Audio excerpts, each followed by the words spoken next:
Ever feel like you're just running faster and faster, hustling like crazy, but maybe not building something solid, something that can, really grow and last? Oh, yeah, that's a super common feeling. And you want the real insights, right? The Yeah. stuff that actually works for growing a business, for being a better leader, but without wading through like tons of dense books. Exactly. You need the core takeaways. Well, that's precisely what we're doing here.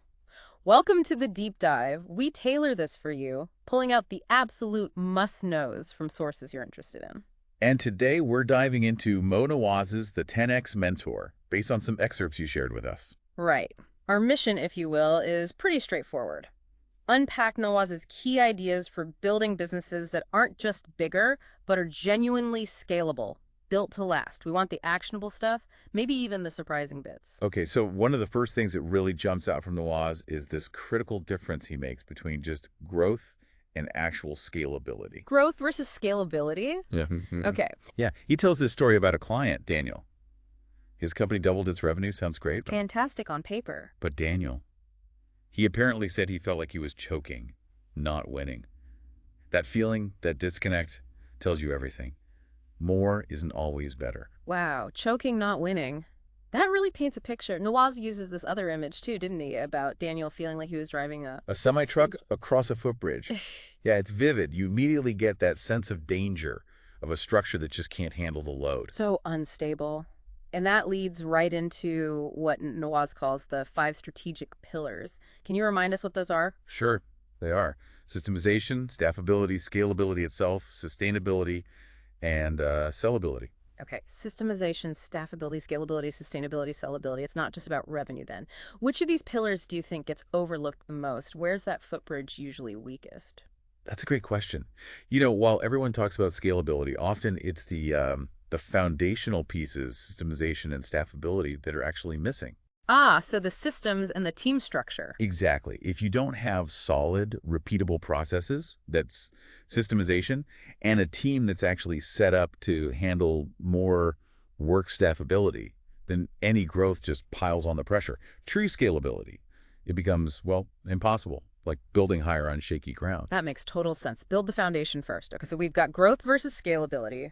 Then Nawaz moves on, right? He brings in another client, James, who had issues with like high-speed distribution. Yeah, James's situation leads into this concept Nawaz calls the 10X stress map. The 10X stress map. What's the core idea there? It's basically about finding the breaking points before they break. Right. Proactively identifying where your business is going to crack when you try to grow it significantly. Like a diagnostic tool. Precisely.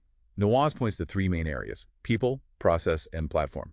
People is your team. Your org structure, are you too reliant on one superstar? Uh-huh. Process is your workflows. Are they standardized, efficient, or just kind of made up as you go? And platform is your tech, your infrastructure. Can it actually handle way more volume? With James, it was clear his ops director was totally overloaded. That's a people problem. Okay. And his SOPs, his standard operating procedures, were all over the place, a process problem. Both were basically ticking time bombs, just waiting for growth to set them off. So you find the cracks, but then you need to ask the right questions too. Nawaz gave James 3 specific ones, didn't he? Why were those so important? Yeah, those questions are really revealing. First, what decisions can only the leader make? Yeah. That points straight at bottlenecks, lack of empowerment, big scaling killer. Okay, yeah. Second, what processes are built around people instead of systems? That shows where you're relying on individual heroics, not repeatable methods. Mm-hmm. And third, what are the non-negotiable standards that no one actually owns or enforces?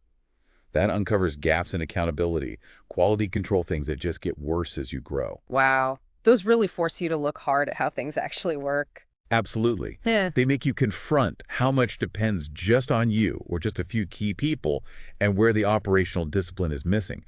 James's situation, his sort of manual guesswork approach to fulfillment, Nawaz called that lacking a fulfillment logic engine. It was all dependent on individuals. Okay, so you use the stress map, ask these questions, identify the big risks, but then like where do you start fixing things? There could be a lot. That's the transformation ladder, isn't it? Exactly. The transformation ladder is Nawaz's way of prioritizing. It's got 3 rungs: critical risk, high impact, and maintenance. Okay, break those down. So critical risks are the fires burning right now. For James, that was things like literally not knowing where his inventory was, his own burnout from being the bottleneck, and customers getting annoyed, stuff you have to fix immediately. The urgent stuff. Right, then high impact. These aren't breaking things yet, but they're serious threats if you keep growing, like James's manual order routing a ticking time bomb. And finally, maintenance. This is the ongoing stuff needed to keep scaling smoothly, like maybe putting in a proper warehouse management system. It's logical. Firefight, then defuse bombs, then build for the future. That's a really practical approach. It makes a huge task feel more manageable. Now, all this builds towards something Nawaz calls 10x thinking. This isn't just about making small improvements, is it? What's the big shift? No, definitely not small improvements. 10x thinking is about breaking out of that incremental mindset and really thinking about, well, massive exponential leaps. 10 times, not 10%. Exactly. He uses this story about Linda and Abdul.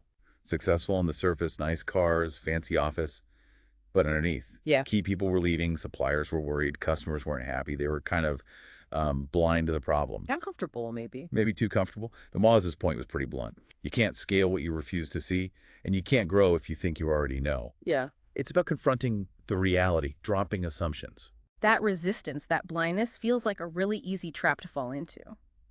Then there's the dentist, Steve Cummings. 5 profitable clinics, but stuck. Nawaz said he had a belief problem. Yeah, Steve's issue was he thought the only way to grow was to open more clinics, which meant finding more capital, more locations. That was his limiting belief. So how did Nawaz shake that up? With one really smart question. How many chairs are empty in your clinics between 6 p.m. and 9 p.m.? Using what he already had. Precisely. Suddenly, Steve realized he had all this unused capacity, this existing infrastructure. The limitation wasn't physical space or capital. It was his thinking about how to use what he had. He shifted from chasing capital to chasing leverage. Started using evening hours. Results came fast. That's a brilliant example of 10x thinking, seeing hidden potential in existing assets.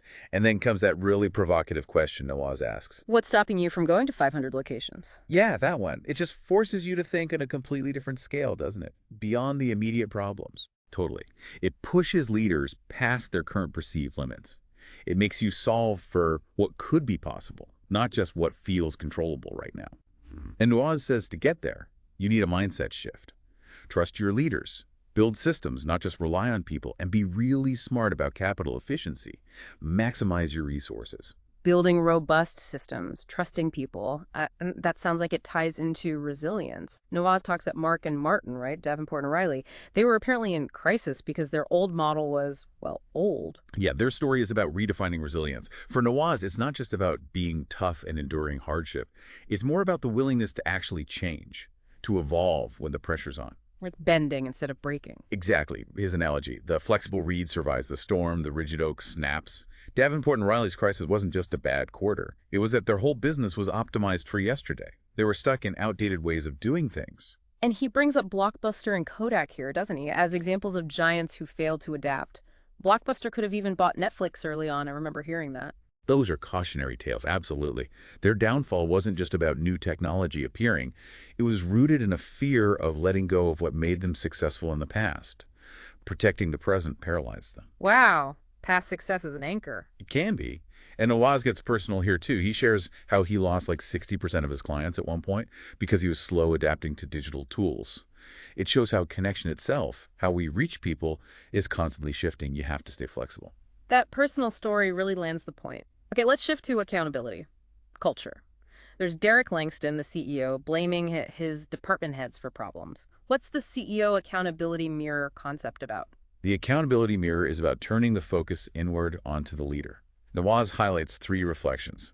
Leadership visibility, are you actually present, engaged? Clarity of expectations, does everyone really know what's expected?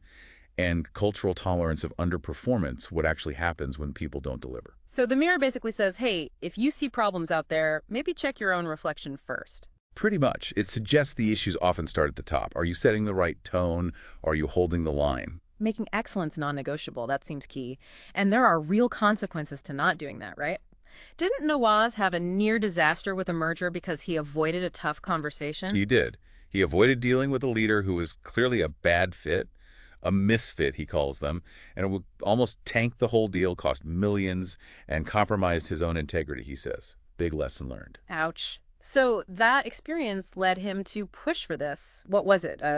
No excuses, no surprises, right? Culture. Where it's about consistent standards, clear accountability, not just charisma or who you like.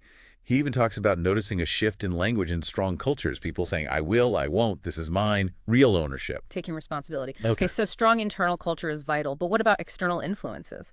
Nawaz mentions James again, the CEO whose business hit a plateau. He said something like, your circle is your ceiling. That's a powerful line. James's problem was his network.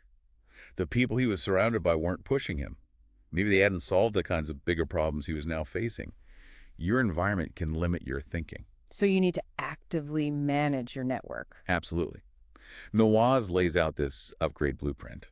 It means deliberately seeking out three kinds of people: strategic peers, others playing at your level or higher, mentors, people who've actually done what you're trying to do, and catalysts, those who challenge you, push you out of your comfort zone. Like curating your influences. Exactly. Building your influence portfolio intentionally.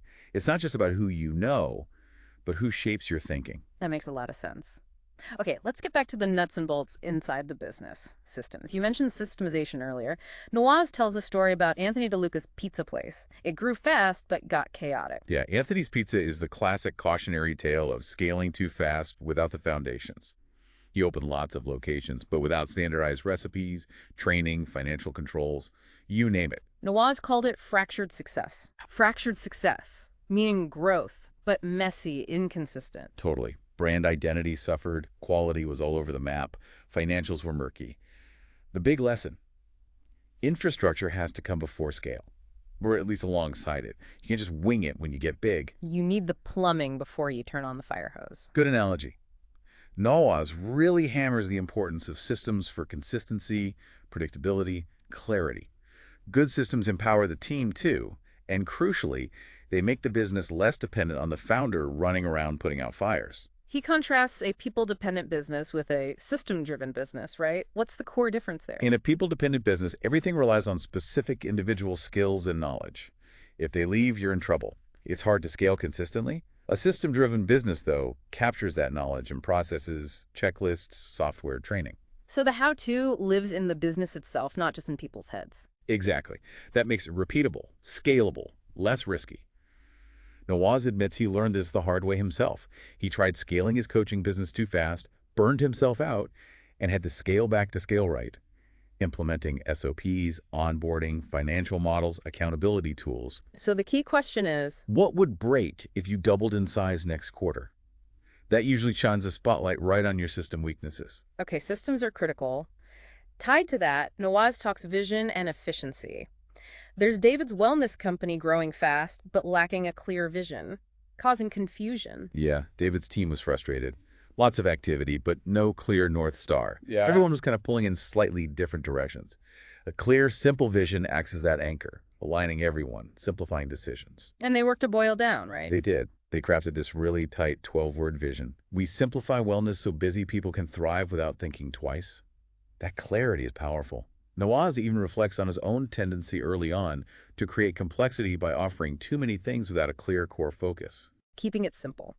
But even with growth and maybe a clearer vision, things can still leak profit, right? Arjun's healthcare provider story.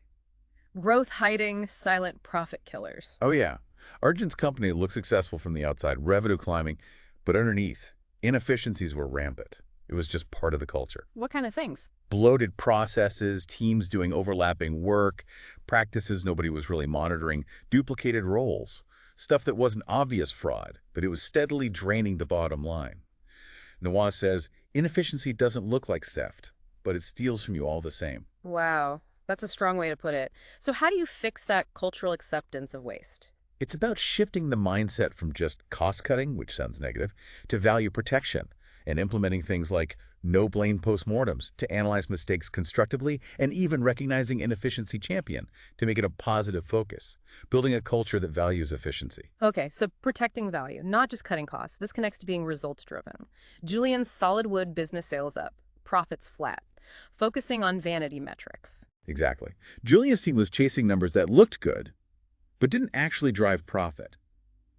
Nawaz distinguishes performance optics, the surface stats, like maybe total website hits, or even just top-line revenue from Performance mechanics. Performance mechanics, what are those? Those are the real levers. Things like customer acquisition costs. How much does it cost to get a new customer? Lead conversion rate by source. Which marketing actually works?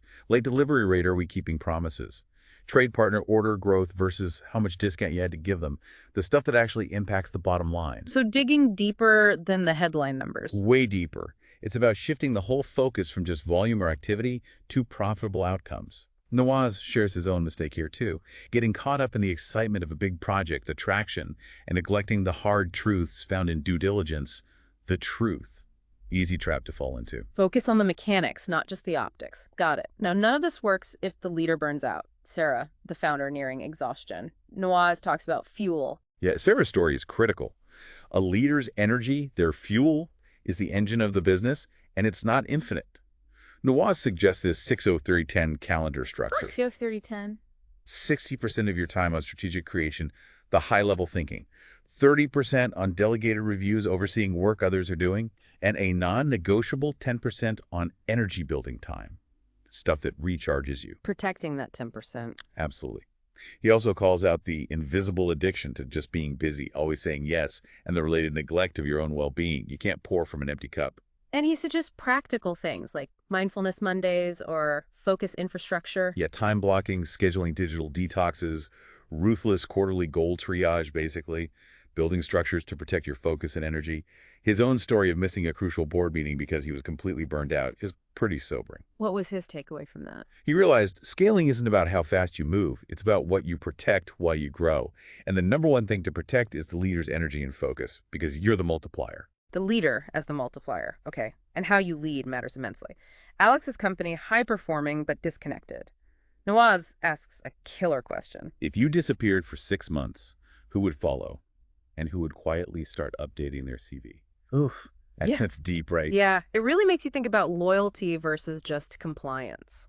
Alex's company had perks, good numbers, but the culture was absent. People felt used, like cogs. There wasn't that sense of connection, of being led by someone truly present. And he contrasts that with a stifling leader, Rafiq, who created fear. Right. Rafiq's style led to second-guessing, paralysis, and ultimately cost them key people and a major contract when a new strategy head, influenced by that culture, messed up.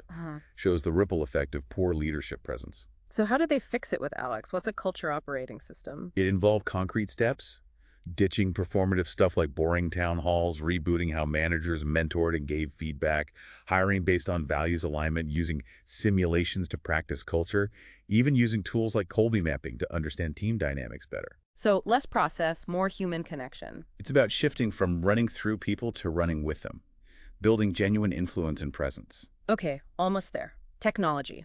Oliver invested loads in tech, but was still behind. Automating confusion. Yeah, Oliver's mistake was thinking tech was the magic fix. Nawaz argues tech isn't your edge anymore. The edge is in how well your company thinks, without you. You can't just automate messy processes or a team that isn't ready. So process and people first, then tech. Pretty much. Understand user readiness, build adoption bridges, have some tech humility. It's a tool, not the answer itself. Nawaz even mentions his own early e-commerce fail. The tech was there, but customer trust wasn't yet. Being too early could be costly. Timing matters. And related to tech is communication, especially as you scale. Brian struggled with getting the vision across. Huge challenge as you grow. Nawaz says your ability to scale communication is more important than your ability to scale strategy. If people don't get the why and how, the strategy fizzles out. How do you scale communication? He talks about vision language layering, consistently hitting the why, how, and where, and pulse point messaging, repeating the core message relentlessly. He also notes the challenge in global teams you have to translate meaning, not just words, and often rebuild communication from the middle out. Okay, communication is key. Now, finding hidden opportunities. Elias's care company overlooking its routing platform. That's a cool story. Elias saw his company as basically logistics that did care. The shift was realizing they were a care company with amazing, innovative logistics. That reframing opened up a whole new market, selling the insight, the innovation, not just the service. Looking at what you have through a different lens. Exactly. Looking where the industry isn't looking. Nawaz shares his own regret here, too, missing out on taking equity in a packaging company because he hesitated, wanted too much proof. The lesson. Sometimes you need to act on potential, not wait for certainty. Redefine risk. Shifting from proof to potential. Interesting. Finally, the end game. Negotiation, exit strategy, David selling his manufacturing business. Yeah, David's story is about preparing for sale long before a buyer shows up. It's about building a business someone else wants to run. That means super clear operations, client transition plans figured out, maybe even a shadow board of potential successors. Thinking like a buyer. Totally. Understanding the acquirer psychology model, what questions will they ask? What reassurances do they need? Nawaz admits he sold his first business too emotionally, left money on the table because he hadn't future-proofed it or planned the exit properly. So a good exit isn't a last-minute thing. No, he says it's slow, intentional, woven into the business fabric years ahead. It's about gradually making yourself redundant operationally while still growing the value. Wow, okay. That was a seriously deep dive into Moe Nawaz's The 10X Mentor. We covered, let's see, growth versus scale, finding risks, 10X thinking, resilience, accountability, your network systems, vision, efficiency, results, leader energy, presence, tech, communication, finding opportunities, and planning your exit. It really paints a picture, doesn't it? True scaling, lasting success. It's not just one thing. It's this whole ecosystem. Strong foundations, the right mindset, intentional leadership, more than just chasing revenue. Definitely. It really makes you reflect. So for everyone listening, maybe think about your own situation. What's one thing we talked about? Maybe a silent profit killer, an outdated belief, a system weakness that might be holding you back from that next level. Yeah, and maybe what's one small thing, just one step you could take this week to start shifting that, just some food for thought. Absolutely. We hope this deep dive sparks some ideas. Thanks so much for joining us.